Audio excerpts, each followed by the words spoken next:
Hello everyone, आप सभी का लेट्स स्टडी टुगेदर में स्वागत है। दोस्तों, जैसे कि हम पढ़ रहे थे बेसिक मैथ का कॉन्सेप्ट, तो आज दोस्तों हमारा टॉपिक रहेगा टाइप्स ऑफ नंबर, जो हमारी संख्या के प्रकार होंगे। तो दोस्तों सबसे पहले हम जान लेते हैं कि संख्या के प्रकार में सबसे पहले क्या होता है, टाइप्स ऑफ नंबर। दोस्तों जैसे कि आप यहाँ पे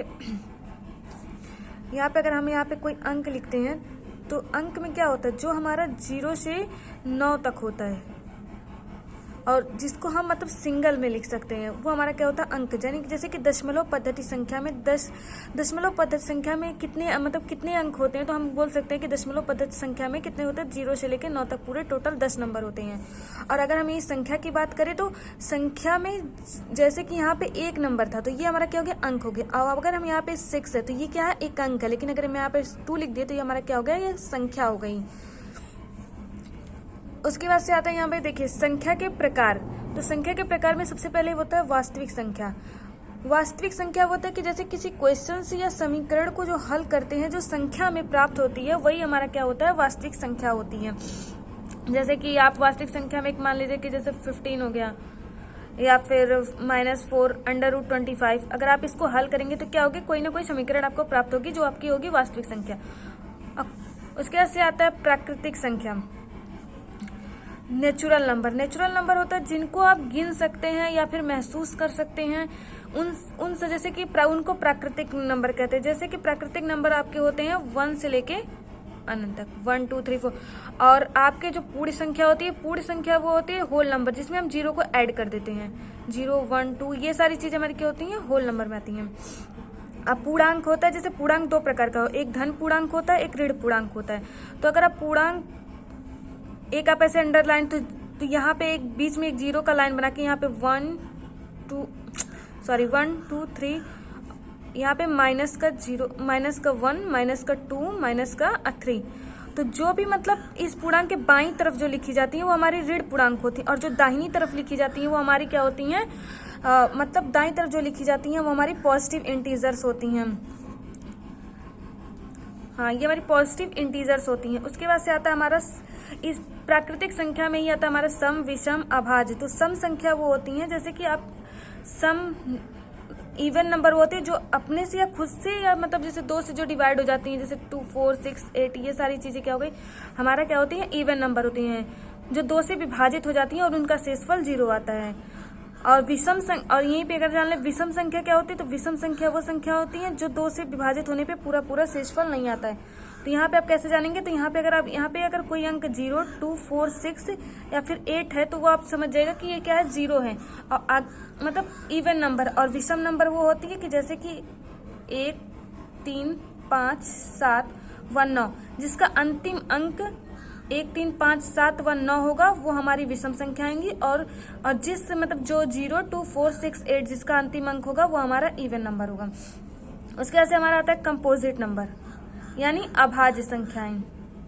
तो हमारी अभाज्य संख्याएं कौन कौन सी होती हैं, तो अभाज्य संख्या में जैसे आपको कोई एक मैंने दिया कि जैसे आप गुणनखंड करेंगे तो 12 का आपको गुणनखंड करेंगे तो कितने भागों में टूटेगा, 1 2 3 एंड 4 6 और 12। अगर यहीं पे आप मतलब प्राइम नंबर देखेंगे तो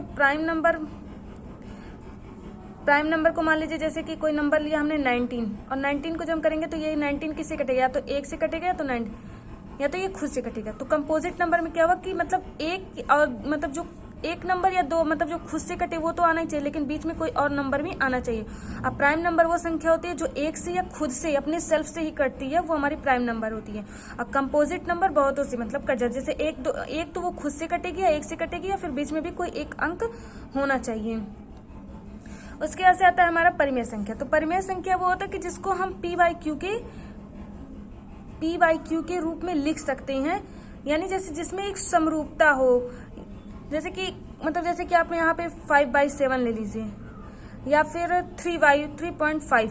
तो आप 3.5 को परिमेय संख्या में लिख सकते हैं। क्यों, क्योंकि जैसे आप यहाँ पे करेंगे तो 35/10, या फिर √25 करेंगे तो अंडर रूट को जब हटाएंगे स्क्वायर लगेंगे तो हमारे यहाँ पे 5 आ जाएगा।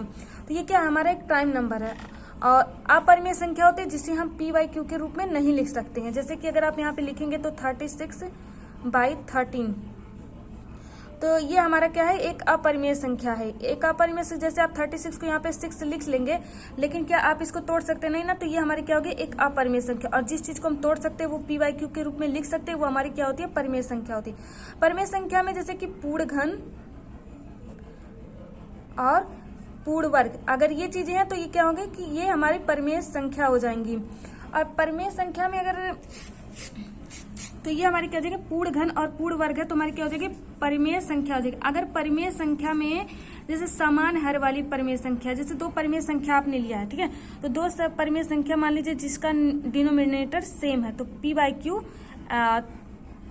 आर बाई यस, तो ये क्या आर बाई क्यू, सॉरी, तो ये क्या हमारा डिनोमिनेटर हमारा सेम है, सिर्फ न्यूमरेटर ही हमारा भिन्न, तो हम क्या करेंगे, इसको P plus R upon Q इसको ऐड कर लेंगे, तो ये हमारी क्या हो गई, ये हमारी परिमेय संख्या हो जाएगी। तो हम इस तरह से भी परिमेय संख्या को हल कर सकते हैं।